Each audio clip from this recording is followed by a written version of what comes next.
If you have ongoing exposure to controlling people, it's a virtual certainty that you're going to experience blurry boundaries, which is why I've created the extensive online course called This Is Me, Establishing Boundaries with the Controllers in Your Life. There's a link below that will give you all of the details, and I hope that you would find it therapeutic.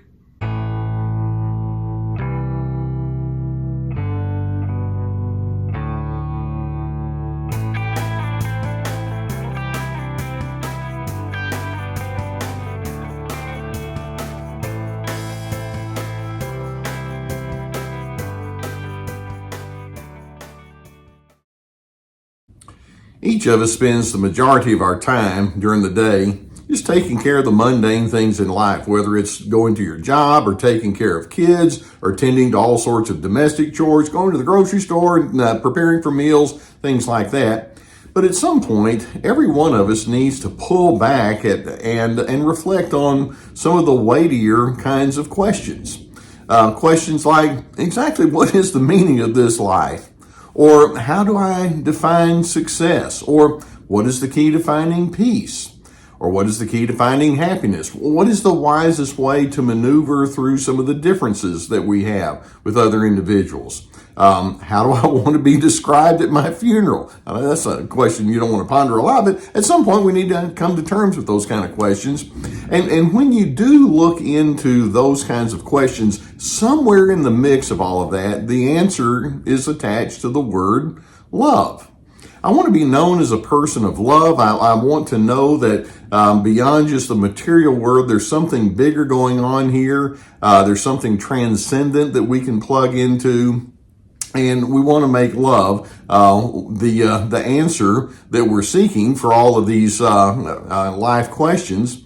And there are many words that we could use that would fall under the category of love. And as I say these, I want you to think about how these words compare to words that would describe the narcissist. When we talk about living a life of love, we're talking about kindness, patience, or joy, contentment, affirmation, loyalty, appreciation, delight, fondness, respect, warmth, regard, concern, serving, helpful, genuine, welcoming, decency. Sounds pretty good, doesn't it? Now, knowing that is what really is central to having the good life and answering some of those deeper questions, where do I find meaning and how do I get to a place of contentment? I want us to contrast that to some of the words that would describe narcissists, and then I want to go further than that. When we think about narcissists, we don't think about those same kind of words. Narcissists can be defined by words like dominance or selfishness, manipulation, dishonesty, pretense, indifference, exploitation, haughtiness, stubbornness, being judgmental, hostility, dismissive, invalidation, irritability, defensiveness, exclusivity, secrecy. That's what we think of when we think of the word narcissism. Now, ultimately, when it comes to looking at the difference between a life that's devoted to love and a life that's devoted to narcissism, I'd like to be able to pull some of those narcissists aside and say, come here a minute, I want to ask you some questions. And let's see if we can get a sense as to where you're coming from. And I have many questions that I'd like to ask, and let me run through some of them. One of the questions I'd like to ask those narcissists is, what happened in your life that inhibited your capacity or your willingness to love? You must be sitting on a world of pain and disillusionment and pessimism. Where did that come from? Or another question, how did you decide that seeking power and authority is more important than seeking all those ingredients associated with love? Short term, you may find that power gets you somewhere, but long term, don't you see, people don't like to feel overpowered. What's going on with that? Or another question I'd like to ask is, if you're so certain that your way of life is best, why do you stay in a perpetual cover-up mode? Love requires vulnerability. What is it about vulnerability that threatens you so much? Or how about another question? What's going on with all of those secrets and hidden issues that you maintain? Do you really think that you can cover up and rationalize ad infinitum about who you are? That must be exhausting. Why do you feel the need to go into that kind of mode? Surely you don't find that to be rewarding, do you? Or how about this one? I know you do want to be loved, or whatever that word may mean to you, but do you understand that being admired and being adored is not the same thing? Can you shift your focus on the more enduring elements of love? It's not just a short shot kind of a feeling. And as long as we're on the topic, let's go in, with another question. Do you understand that your episodes of giving and being helpful, then expecting favored treatment in reverse, that's not love. How do you conclude that love is a commodity? Something that you can somehow buy or barter for? Do you understand it's bigger than that? Or another question, how about if we ask, what would you think if it would happen if you stopped telling people how to think, how to react, and how to prioritize? Are you afraid that you would be relegated to the place of irrelevance or insignificance? What's this bossy, critical, agenda-driven stuff all about? Can't you appreciate how other individuals would feel relieved if you acknowledge their freedoms to be just who they are? Managed responsibly, freedom can be central to the sharing of love. How about it?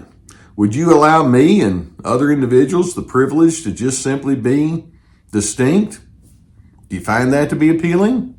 If so, what does that mean? If not, what does that mean? And then in addition, how did you come to the conclusion and rationalize that coercion is really a good strategy for gaining loyalty? Do you not see how demeaning that is? And in fact, it's not loyalty at all. You're just after people's conformity, and conformity is not what love is about. Can you come up with something a little bit better than that? Or another question, would you just please drop the presumption that you're superior or better than? How about if we start with the idea that we're each unique, and that means we can each have a sense of equality? If that were a case, we could avoid all the resentments and the problems that would be associated with one person using another person for temporary gain. Would you like to join me on that one? Or how about that anger of yours? Your anger tells me that you have an ache on the inside. You ache to be known and to be understood, and I can appreciate that. Would you be willing to modulate your method of communicating your anger so that we can maturely address those emotional concerns and ailments of yours? I'm willing. How about you? You want to join me in that? Or would you consider tuning into my feelings and my needs and dreams and preferences? Would you take the chance that if you initiate care, maybe you would receive care in reverse? Reciprocal empathy is a proven formula for mutual gratification. Does that make sense to you in any kind of way? And then also, can we take a closer look at the meaning of words like adequacy or enough or satisfactory? Your insistence for more is just wearing me out. Would you just be willing to slow down, exhale, and be thankful for the things in your life that are good, especially those things that are just simple? And then you seem to be willing to shame me and other individuals quite willingly. What's going on with that?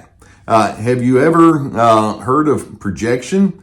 I kind of get the feeling that you're trying to project onto other individuals what you haven't come to terms with on the inside of yourself. Would you like to talk about that? Or I guess what I'm really asking you, to the narcissist, would you just please remove the mask?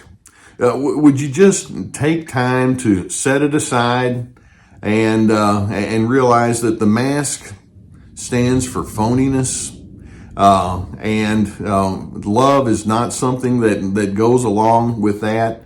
Your mask ultimately leads to damaging results. You wind up being empty. We can do better than that.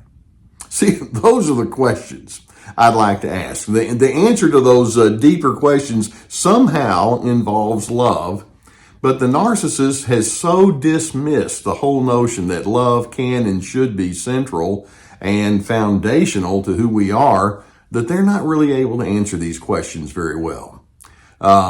Love is, in fact, the answer to a life well lived, but then when we ask narcissists these kind of questions, we can just get a blank stare and they'll just look at you like you've got three eyeballs. It's like, I don't even know what you're talking about. And my response is, I still would like you to join me in my quest to seek out all of those good words that are attached to the word love. But it may very well be that you and I are on very different pages, you being the narcissist. And if that's the case, I'm going to have to figure out what that means, because I know love is the answer. And that's what I want to stand for. I wish you could join me, but if not, you've got whatever it is that you declare to be more powerful than that. And I hope that videos such as this can give you some good food for thought.